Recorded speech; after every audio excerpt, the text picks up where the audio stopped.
지난 주일에 우리가 함께 살펴본 내용을 두 가지로 요약할 수 있겠습니다. 첫째는 권징의 토대랄까요? 권징의 환경이 어떠해야 하는가 하는 것입니다.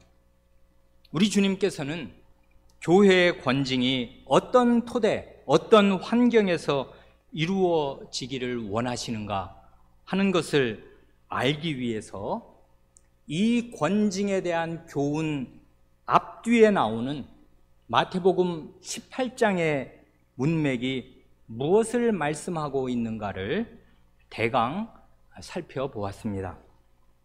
주님께서 바라시고 명하시는 것은 지극히 겸비한 마음으로 형제를 존중하고 아끼고 용서하는 것입니다.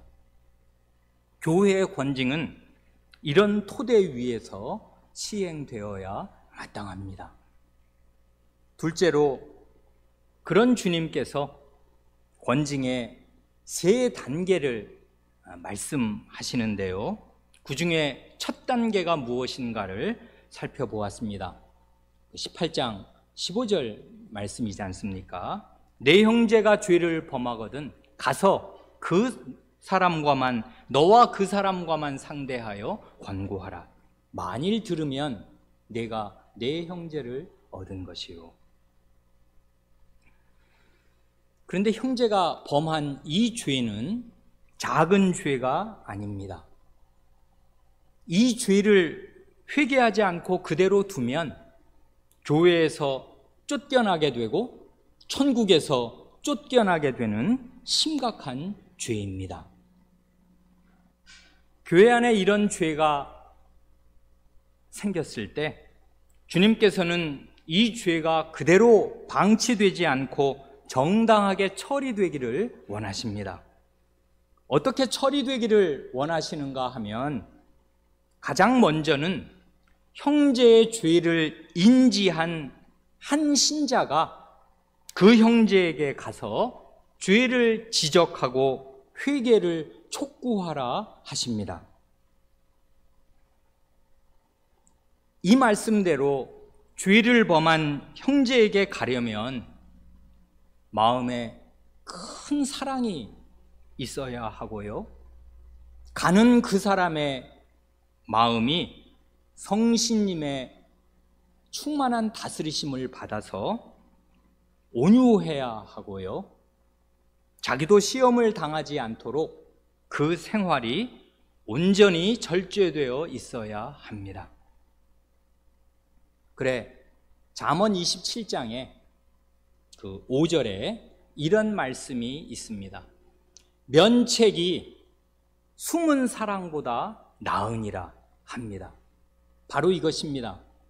면책, 대면에서 그의 죄를 지적하고 하나님의 말씀을 따라 책망하는 것이 그저 마음속에 사랑을 숨기고 어떻게 하지 하면서 쉬쉬하는 것보다 낫습니다. 바로 그 다음 말씀, 그 잠언 27장 6절 말씀은 또 이렇습니다. 친구의 통책은 충성에서 말미암은 것이라 하십니다. 친구의 통책, 통렬한 책망, 폐부를 찌르고 가슴을 아프게 하는 그런 책망은 충성된 마음, 충직한 마음에서 나오는 것이라 합니다. 이렇게 형제의 면책을 받을 때 죄를 지은 사람이 그 죄를 진정으로 버리고 참되게 회개하면 문제가 해결되는 것입니다. 그러면 이게 가장 좋은 경우이겠는데요, 그 죄로 인한 파장이 최소한으로 줄어들게 되고요, 1대1의 관계에서 묻히는 거 아니에요. 이런 방식으로 사랑으로 허물이 덮어진단 말입니다. 그러면 교회는 그 사람을 잃지 않고 말하자면 다시 얻게 되는 것과 같습니다. 그렇지만 일이 그렇게 잘 수습되지 않을 수도 있습니다. 그럴 때 어떻게 해야 할 것인가를 주님께서 이어서 말씀하십니다. 거기 마태복음 18장 그 다음 16절 말씀이 그것입니다. 만일 듣지 않거든 한두 사람을 데리고 가서 두세 증인의 입으로 말마다 증참케 하라. 이게 굳이 말하자면 권징의 2단계라고 말할 수 있겠는데요. 처음에 그 범죄한 형제에게 갔던 그 사람이 다른 사람 한 사람을 더 데리고 가면 증인이 두 사람이 될 것이고요. 다른 두 사람을 더 데리고 가면 증인이 모두 세 사람이 될 것입니다. 그래서 두세 증인의 입으로 말마다 증참케 하라 하십니다. 이 증참한다는 말은 확증한다 그 말입니다. 그러니까 두세 신실한 증인의 입으로 이 된 일들이 확증되게 하라 그 말입니다. 말하자면 오고 가는 모든 말들이 공적인 증언으로 확립되도록 하라 그 말씀이겠습니다. 여기 두세 증인의 입이라는 말이 나오는데요. 이 말은 주님께서 모세의 율법을 원용해서 그걸 직접적으로 지금 인용하시는 게 아니라 에둘러서 원용해서 지금 하시는 말씀입니다. 모세 율법 어디를 지금 가리켜서 그걸 마음에 두시고서 이렇게 말씀하시는 것인가 하면 그 모세 오경 마지막 책 신명기 19장입니다. 신명기 19장 15절 말씀이 이렇습니다. 사람이 아무 악이든지 무릇 범한 죄는 한 증인으로만 정할 것이 아니요 두 증인의 입으로나 세 증인의 입으로 그 사건을 확정할 것이며 합니다. 여기 어떤 죄든지 모든 죄, 이게 지금 재판정의 상황을 말씀하시는 건데요. 재판정에서 어떤 사람이, 그게 하나님의 백성이란 말입니다. 하나님 나라 안에서 죄를 지어서 공적으로 유죄 판결을 내려야 할 때에는 증인이 한 사람만 있어서는 안 된다 그것입니다. 아시는 대로 옛날에는 무슨 DNA를 검사해서 확실한 증거를 얻을 수 있는 길이 없었단 말입니다. 그래서 저 사람이 어떻게 도둑질을 하든 살인을 하든 무슨 짓을 하든 하는 것을 본 증인의 말이 그 사람의 유죄 판결에 결정적인데, 한 증인만으로 정죄를 해서는 안 되고 두 증인의 입 혹은 세 증인의 입이 있어야 그 유죄 판결을 내릴 수 있다. 이것이 모세의 법입니다. 그러니까 우리가 이걸 읽으면 아는 대로 이 신명기 19장 15절이 말씀하는 것은 사람이, 이게 하나님의 백성인데 다른 사람의 악의적인 거짓말로 인해서 하나님의 법정에서 억울하게 유죄 판결을 받지 않도록 어느 누구에게 유죄 판결을 내리려면 최소한 두세 명의 증인이 있어야 한다 그것입니다. 참고로 이와 관련해서 일찍이 하나님께서는 시내산에서 10마디 말씀을 하실 때 내 이웃에 대하여 거짓 증거하지 말지니라 하셨습니다. 이 제9계명이 가장 1차적으로 명하는 것은 사람의 유죄와 무죄를 판정하는 재판정에서 거짓 증언을 해서는 안 된다 하는 그것이고요. 그런 마음으로 모든 생활에서 오직 진실만을 말해야 한다 그 말씀이겠습니다. 그러니까요, 이제까지 우리가 대강 살펴본 마태복음 18장 15절과 16절에 나오는 권징의 두 단계를 종합해서 생각한다면 주님께서 권징의 첫걸음으로 말씀하시는 것은 물론 교회 안에 심각한 죄가 저질러졌을 때 깨어있는 신자가 먼저 그 형제에게 가서 죄를 깨우쳐주고 회개하도록 촉구해야 한다, 그것이고요. 그가 그 권고를 받지 않을 때는 사태가 이게 상당히 심각해지는 거니까요. 함께 가서 그러면 안 된다 하고 죄를 깨우쳐주고 회개를 촉구할 형제가 최소한 두세 명은 되어야 한다. 그래야 교회다 하는 것입니다. 그러니까 이렇게 가는 그 두세 사람은 어떤 사람들인가 할 때 하나님의 말씀이 삶의 대원칙으로 자기 마음속에 수립되어 있는 사람이고요.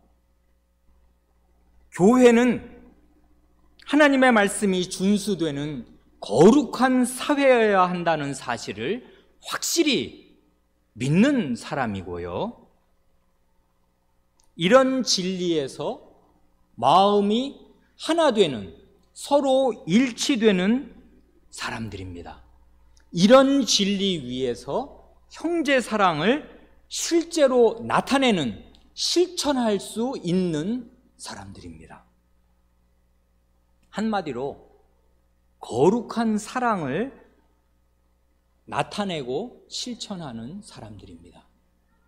에베소서 4장 15절 말씀대로 오직 사랑 안에서 참된 것을 하여, 그 말씀은 사랑 안에서 진리를 말하라 하시는 거지 않습니까? 그렇게 할 때 교회 전체가 그리스도의 장성한 분량까지 자라게 되니까 진리를 말하되 사랑으로 싸서 사랑의 마음이 유지되면서 진리를 말하라 하시니까요. 이건 사랑을 강조하면서 진리가 유보되는 것이 아니고 진리를 강조하면서 차가운 책망만 하는 것이 아닙니다. 진리와 사랑이 균형 있게 나타나는, 그런 걸 나타낼 수 있는 그런 사람이 있어야 한다, 그것입니다. 그리고 끝내 그 형제가 이런 진리와 사랑을 거부할 때에는 그 사실을 교회 앞에 고하고 다음 일을 교회에 맡기는 신실한 증인들입니다. 이런 책임 있는 신자들이 많이 있어야 그게 건강한 교회일 것입니다. 그런데 불행히도 죄를 지은 당사자가 이런 신실한 형제들의 권고를 거부하면 어떻게 될 것인가? 권징의 마지막 세 번째 단계를 주님께서 말씀하십니다. 주님께서는 그러니까 이런 경우도 있을 것을 미리 내다 보시는 것입니다. 그래, 내가 세상을 이제 떠나서 하늘에 올라가고 나면 이 땅에 남은 교회에 이러이러한 일이 생길 것인데 그럴 때는 이렇게 대처하여라 하고 주님께서 그 일을 지금 상정하고 말씀하시는 것입니다. 그래, 우리말로는 만일이 거기 한 3번인가 나옵니까? 그런데 실제로 정확히 번역을 하자면 그 마태복음 18장 15절 맨 앞도 만일로 시작하는 것입니다. 만일 형제가 죄를 범하면, 그래, 가고 만일 들으면 좋고 만일 듣지 않으면 이렇게 하고 그래도 듣지 않으면 이렇게 하라. 이렇게 이제 지금 만일 해서 이런 예들을 주님께서 상정하시면서 이제 가르쳐 주시는 것입니다.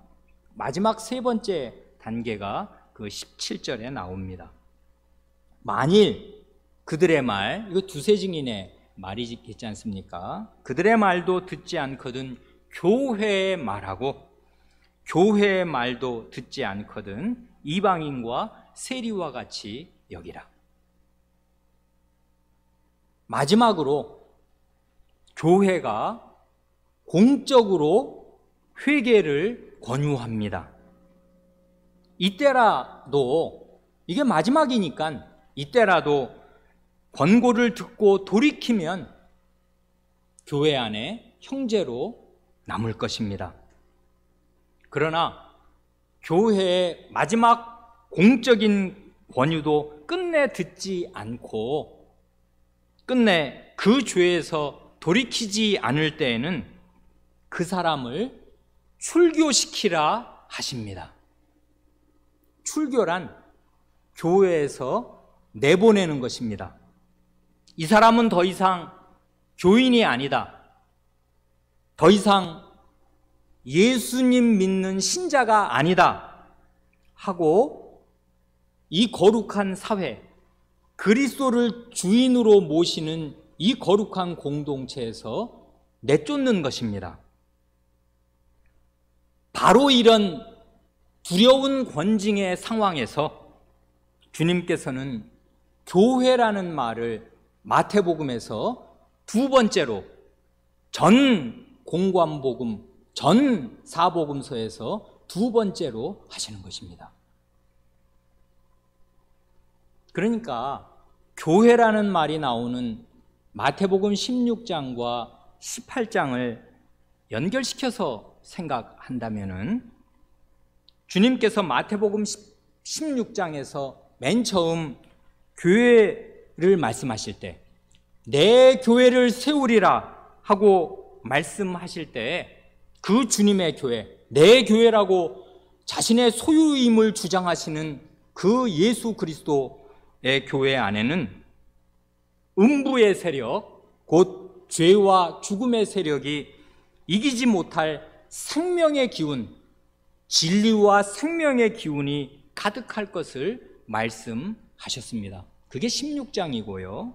그런데 그런 교회, 진리와 생명이 가득한 그런 교회에 들어온 사람이 그 주님의 말씀에 순종하는 거룩한 삶을 살지 않고 심각한 죄를 지을 뿐만 아니라 회개하라는 거듭되는 권고와 촉구를 받고도 끝내 돌이키지 않으면 그는 더 이상 이 생명의 세계에 속할 수가 없고 죄와 죽음이 지배하는 이 세상으로 돌아갈 수밖에 없는 것입니다.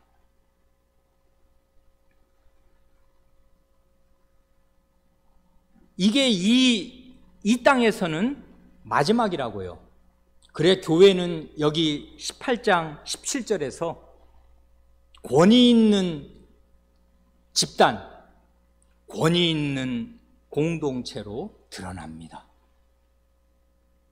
이렇게 교회의 권징, 교회의 출교를 말씀하시는 엄중한 자리에서 우리 주님께서는 그 다음 세 가지 아주 중대한 약속을 덧붙이십니다.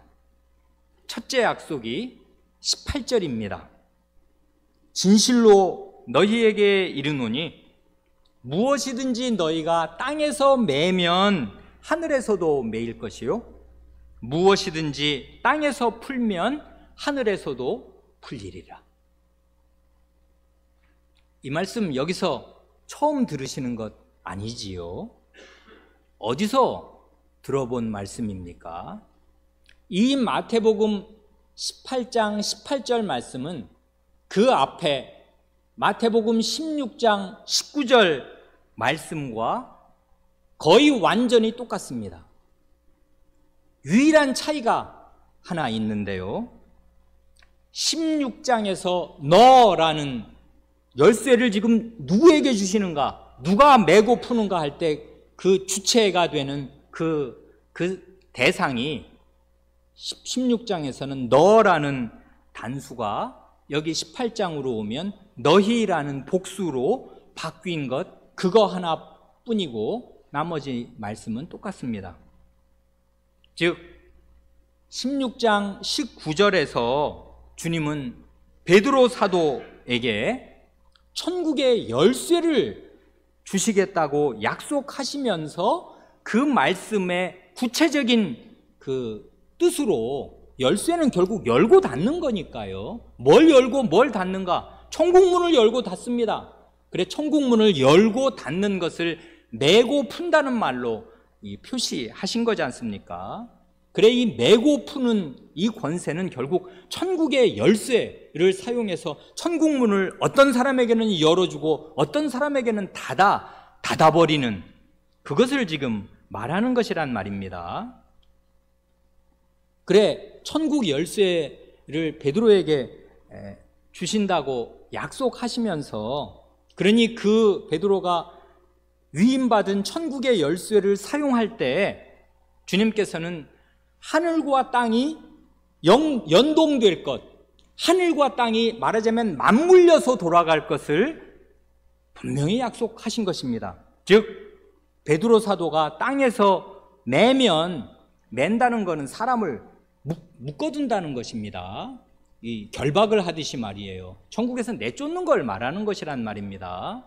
땅에서 어떤 사람을 묶어버리면 그 사람은 땅에서 무슨 억울한 일을 당했다고 어디 가서 호소할 수 있는 게 아니고 하늘에서도 묶이게 될 것이다. 하늘에서도 매이게 될 것인데, 그런데 그런 사람을 해벌해서 땅에서 풀어주면 하늘에서도 풀리게 된다. 이 하늘과 땅의 연동을 말씀하신 거란 말입니다. 천국은 하나님 나라고 하늘나라 아니에요. 하늘나라의 그 열쇠를 이 땅에 있는 그 사람에게 맡기신다, 그 말이지 않습니까? 그런데 그 똑같은 말씀을 여기 18장 18절에서는 너희에게 하십니다. 이 너희는 복수니까요. 베드로 사도 한 사람만이 아니라 베드로 사도가 속한 12사도, 사도단을 가리킬 것이고요.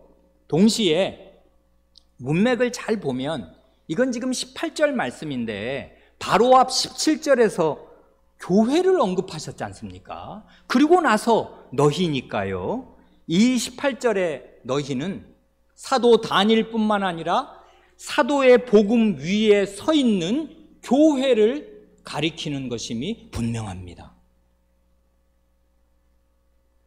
이와 같이 우리 주님께서는 사도와 사도적 교회에 천국의 열쇠를 맡기십니다. 이 18장 19절 말씀이 18절 말씀이 아주 움직일 수 없는 증거라고요. 이건 대단히 중대한 사실입니다. 교우 여러분들께서 마음 가운데 이 말씀의 중대성, 이 말씀의 심각성을 충분히 감지하십니까? 사람이 천국, 하나님 나라, 하나님의 왕국, 하늘나라에 들어가게 되느냐, 그 천국에서 쫓겨나게 되느냐 하는 게 어디에서 결정되는가 할 때 이 주님의 말씀을 따르면 16장과 18장의 말씀을 따르면 교회에 들어가서 교회 안에 신자로 신실하게 남아있느냐, 교회에서 죄를 짓고 쫓겨나게 되느냐, 여기에 달려있는 것입니다. 이게 교회라고요. 천국의 열쇠를 사용하는 주님의 몸, 주님의 거룩한 공동체, 이게 주님의 첫 번째 약속입니다.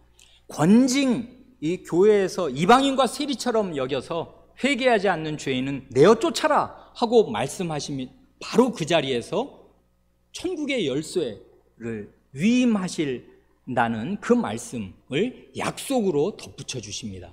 그러니까 이건 교회가 보통 큰 일을 맡은 게 아니란 말입니다.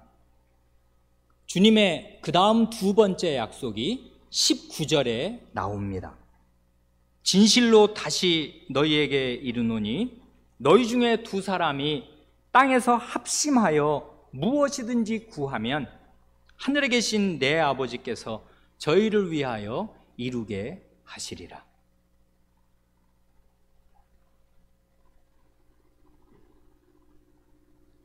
교회 여러분, 이 말씀 많이 들어보셨고 대단히 좋아하시는 구절 중에 하나지요. 그런데 대단히 아쉽게도 이 18장 19절 말씀은 앞뒤 문맥에서 분리되어서 마치 합심 기도의 효력을 약속하는 말씀으로 종종 오해되어 왔습니다. 그래, 이 말씀을 똑 따서 읽으면 어떻게 되는 거예요? 두 사람이 합심해서 뭐든지 기도하면은 하늘의 하나님께서 다 이루어 주신다, 그 말씀이지 않습니까? 그게 믿어지시는가요? 예를 들면 오늘 우리 가운데 유아 세례 받은 부부도 있고 우리가 다 믿는 부부가 대개 이렇게 함께 교회에 나와 예배 드리는데요, 부부가 둘 다 믿는 사람이라면 말이에요, 믿는 부부 두 사람은, 부부는 본래가 일심동체니까요, 한 마음이고 한 몸이란 말입니다. 두 사람이, 여기 너희 중에 두 사람이 땅에서 합심해서 뭐든지 구하면, 그래, 믿는 부부가 합심해서 이번에 아파트 어디 청약을 했는데 이거 꼭 돼야 되겠는데 이거 꼭 이루어 주십시오 하고 땅에서 기도하면 다 이루어진다, 그 말씀을 지금 주님께서 하시는 것입니까? 성경의 많은 구절이 문맥과 상관없이 그 구절을 똑 따서 읽으면 왕왕 큰 오해에 떨어집니다. 이 구절을 그렇게 단순하게 읽으면 안 되고요, 바로 앞 구절과 붙여서 읽고 이해해야 할 근거가 아주 충분히 있습니다. 그래, 이건 우리 이해를 돕기 위해서 즉석 퀴즈를 내면 아마 귀에 더 잘 들어오실 줄로 생각하는데요, 이게 지금 우린 19절을 생각하는 것인데 이 19절을 그 앞에 있는 18절과 붙여서 읽어야 된다는, 그래 18절과 19절이 하나로 연결되어 있다는 언어적인 증거가 뭐겠습니까? 그런 말하면 어린 사람들은 뭔 말인지 모르니까 쉽게 말하면 18절하고 19절에 같은 말이 나와서 이 두 구절이 하나로 연결되어 있다는 그런 증거를 주님께서 명백하게 주셨는데 그게 뭔가 하는 것입니다. 그거 한번 찾아보세요. 적어도 우리는 세 가지를 말할 수 있습니다. 첫째로 거기 다시라고 말씀하시잖아요. 18절에서는 이 다시가 왜 나온 거예요? 18절에서는 진실로 너희에게 이르노니, 아멘, 내가 너희에게 말한다, 진실로 너희에게 말한다 하시고 19절로 오면 진실로 다시 너희에게 이르노니 하셔서 18절에서 주님께서 아주 중요하게 강조해서 어떤 말씀을 하시고 그 말씀의 바탕 위에서 진실로 다시 내가 말한다 하니까 이 다시라는 말은 이건 어린 사람이라도 다 할 수 있는 말 아니에요. 앞에서 한 말 하시고 다시 내가 이 말을 한다, 앞에 말과 붙어 있는 거란 말입니다. 둘째로 하늘과 땅의 연동이 18절과 19절 두 구절 모두에 명백하게 강조되어 나타나지 않습니까? 18절에는 하늘과 땅의 연동이 어떻게 나타나는 거예요? 땅에서 어떤 사람을 매거나 묶어서 내쫓거나 아니면 그 사람 묶인 것을 풀어주면, 땅에서 매고 풀면 그 똑같은 일이 하늘에서도 그 사람이 매이고 하늘에서도 풀린다 하는 걸, 그럼으로써 너희가 땅에서 하는 일이 하늘에서도 그대로 효력을 발휘할 것이다 하는 이 하늘과 땅의 연동을 약속하시는데 19절로 오면 너희가 땅에서 뭘 구하면 하늘에서도 이루어 주신다 하는 이 하늘과 땅의 연동을 지금 똑같이 말씀하시지 않습니까? 셋째로는요, 아주 완벽하게 똑같은 단어가 18절과 19절에 나오는 거 있습니다. 오히려 초등학생들은 더 잘 찾을 수 있을 텐데요. 뭡니까? 무엇이든지입니다. 18절에서는 너희가 뭐든지 메고 풀면 그거고요. 19절에서는 너희가 뭐든지 구하면 그것입니다. 그러니까 이 18절에 뭐든지가 뭐예요? 뭐든지 메고 푸는 것입니까? 범죄한 이 사람을 출교시켜서 묶어둘 것인가? 아니면 묶인 것을 풀어서 벌을 해제해 줄 것인가? 그것을 지금 뭐든지 묶고 무엇든지 푼다는 건 그걸 말하는 거지 않습니까? 그러니까 그 무엇이든지에 해당되는 것을 마음에 품고서 무엇이든지 구하는 것이에요. 뭘 구해요, 그러면? 이걸 풀어줘야 되나? 이걸 매야 되나? 그걸 구하는 것입니다. 하늘의 하나님께, 이 땅에 있는 교회가. 그러니까 지금 이 19절에서 주님께서 가르치시는 건 뭔가 하면 그 18절만 딱 읽고 멈추면 어떻게 되는 것입니까? 교회가 천국의 열쇠를 가진 것이에요. 어마어마한 권세를 가졌지요. 그래서 자기 능력과 지혜로 어떤 사람을 교회와 천국에서 내보낼 것인가, 다시 드릴 것인가를 척척 결정할 수 있는 것입니까? 안 되는 것입니다. 어떻게 해야 되는가 하면 주님께서 이 천국의 열쇠를 사도에게, 사도적 교회에 맡기시는 것이 너무나 분명한데, 이 열쇠의 사용은 한 사람의 영원한 운명을 결정한단 말입니다. 이게 엄청난 일이야. 이건 원래 하나님만 결정하실 수 있는데, 교회가 주님의 몸인 관계로, 하나님의 자식이요 예수 그리스도의 몸이요 성신의 전인 관계로 이런 어마어마한 권세를 위임하시니, 이런 권세를 발휘할 그런 중대한 상황이 올 때마다 교회는 한마음 한뜻이 되어서 하나님께, 하늘의 하나님께 이 땅에서 기도해야 한다, 그 말씀이고요. 그렇게 기도하면 틀림없이 하나님께서 그 기도를 들으셔서 교회의 권징이 효과를 거두게 하신다, 그 말씀입니다.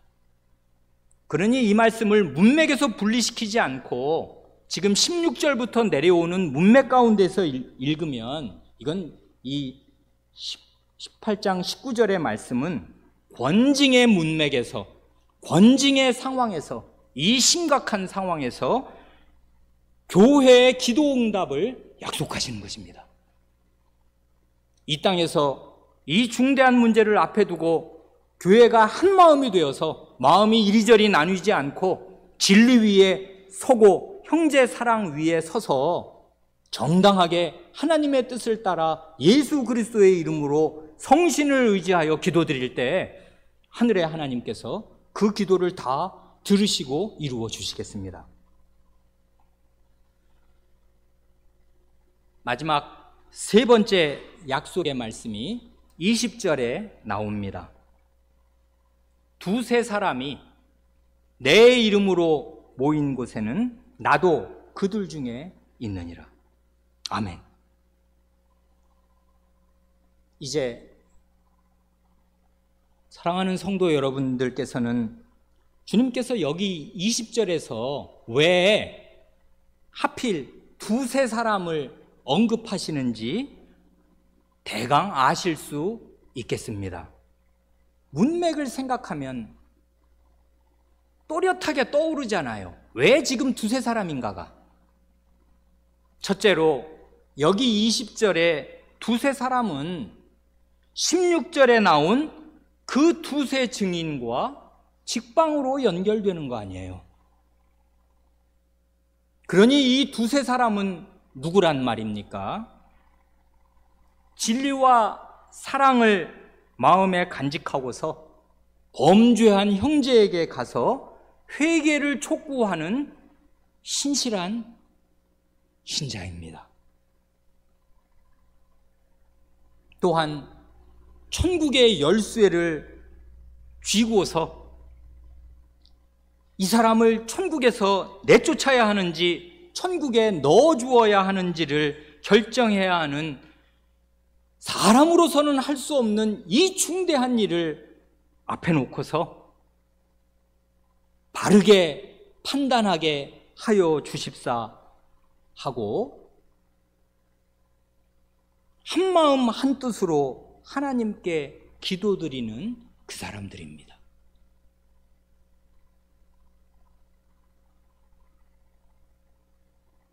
그러니 이 두세 사람은 자기가 죄 지은 형제에게 가서 회개를 촉구하였을 때 그 일이 성사되지 못하면 천근만근의 무거운 심정으로 교회 앞에 이 일을 고하는 책임 있는 증인들입니다. 그리고 이제 교회의 일원으로서 이 중대한 일을 그리스도의 분신이 되어 그리스도의 몸이요 그리스도의 수족으로서 머리에 이신 그리스도의 뜻을 따라 이 일을 결정하려 할 때 마음이 하나로 묶여져서 한 마음으로 기도드리는 바로 그 사람들이라고요. 여기 20절에서 가장 중요한, 놓칠 수 없는 것이 내 이름으로 이겠습니다. 두세 사람이 여기 지금 왜 모였는가 하면 예수 그리스도의 이름을 실증하려고 모였습니다. 곧 예수 그리스도를 위하여 모였습니다. 예수 그리스도의 말씀과 뜻에 따라서 예수 그리스도께서 왕으로 계시고 주인으로 계시는 천국문을 열고 닫으려고 여기 모였습니다. 하늘에 계신 예수 그리스도의 몸으로서 머리에 지시를 수행하려고 여기 모였습니다.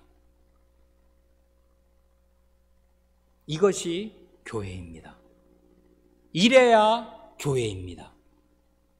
우리가 지금 교회란 무엇인가를 살펴보고 있는데요. 교회는 이렇게 교회 안에 일어난 죄를 처리하고 다루는 데에서 무슨 능력을 받고 뭐 권위를 받았다고 자기 마음대로 행하는 것이 아니지만, 이렇게 주님께 기도드리면서 그럴 때 주님께서 내가 너희들 중에 함께 있다 하는 그 약속을 받고 믿습니다.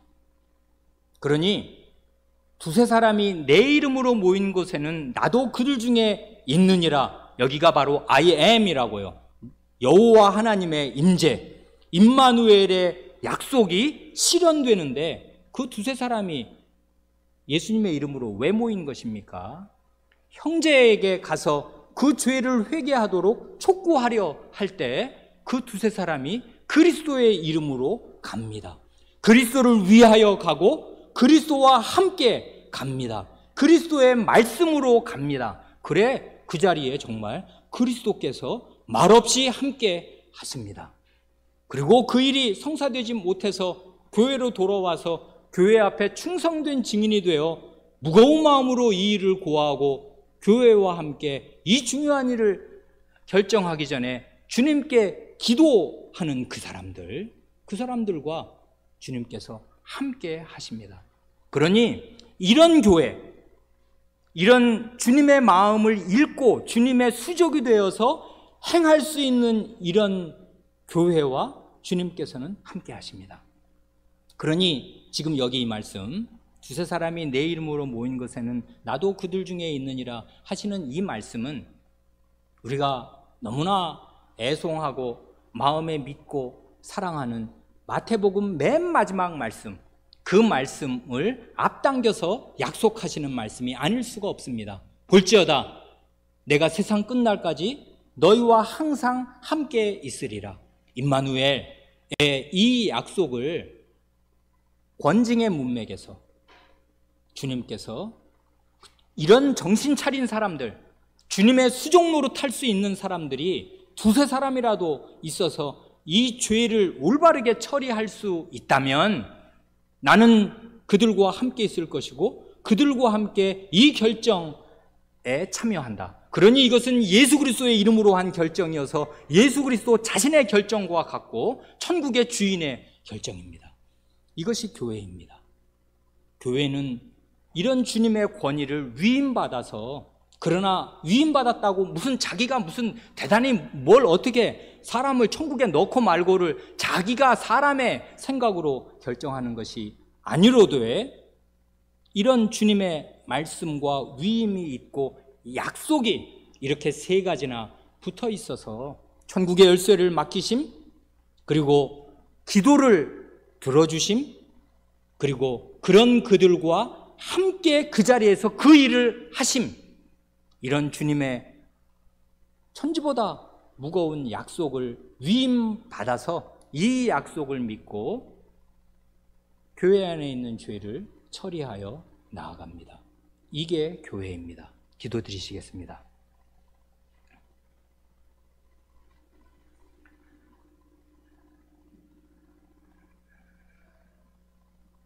하나님 아버지, 우리 주님께서 땅에 계실 때 음부의 권세가 이기지 못하는 내 교회를 세우리라 말씀하셔서 그 교회는 예수 그리스도의 피로 모든 죄를 씻고 예수 그리스도의 부활 생명이 가득하여 죄와 죽음을 이기는 교회가 될 것이요, 그런 교회를 주님께서 친히 목숨을 걸고 세우시겠다고 말씀하시고 약속하시고 이루시는 데에도 교회 안에 들어온 사람이 자기가 어떤 죄에서 씻음받았는가를 다 잊어버리고 그 더럽고 그 추악하고 하나님을 반역하는 그 죄를 짓고도 끝내 돌이키지 않고 죄된 삶을 고집할 때에는 천국에서, 교회에서 내어 쫓을 수밖에 없는 사실을 말씀하실 때에 다시금 교회를 언급하시는 사실을 저희가 오늘 살펴싸웁니다. 이 말씀으로 저희 자신을 돌이켜 볼 때 저희가 이렇게 주님께서 말씀하시는 두세 사람에 속할 만한 위인들인지 돌이켜보게 되오며, 저희 자신의 몰골이라는 것이 얼마나 주님 앞에 보잘것이 없고 작고 허술하며, 그러므로 주님의 이 말씀이 저희 안에 온전하게 시행되기가 어렵고, 그러므로 주님의 약속이 저희 교회 안에 온전히 실행되기가 어려운 형편에 있는 것을 주님 앞에 고합니다.